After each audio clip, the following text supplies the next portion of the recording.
आप सुन रहे हैं गंगा कैसेट की प्रस्तुति। एगो पगली एले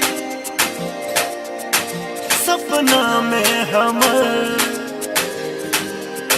एगो पगली एले सपना में हमर, अब हमरा दीवाना बना क गेले।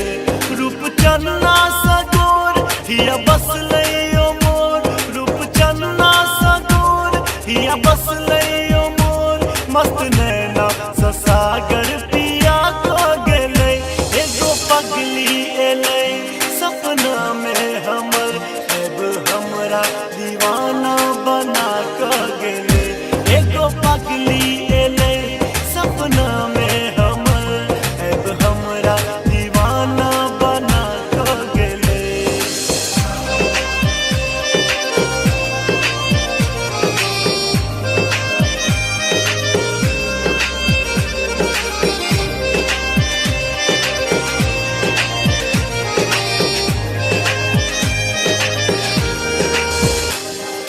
चित्रल वो कर लागे कारी घटा, थोर संध्या किरण सन पसारे छटा, थोर संध्या किरण सन पसारे छटा।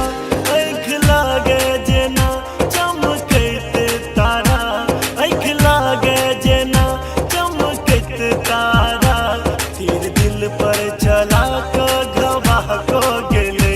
एगो पगली एले सपना में हमर, अब हमरा दीवाना बना क गेले।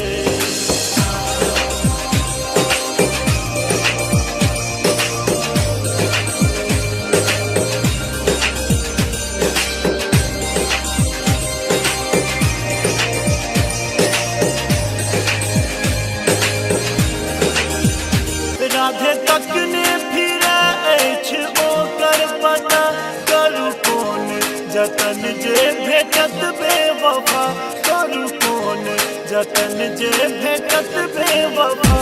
कोन टोटमा करू ओहि माधव कहू, कोन टोटमा करू ओहि माधव कहू, हमरा सपना देखा क दगा द गेले। एगो पगली एले सपना में हमर, अब हमरा दीवाना बना क गेले।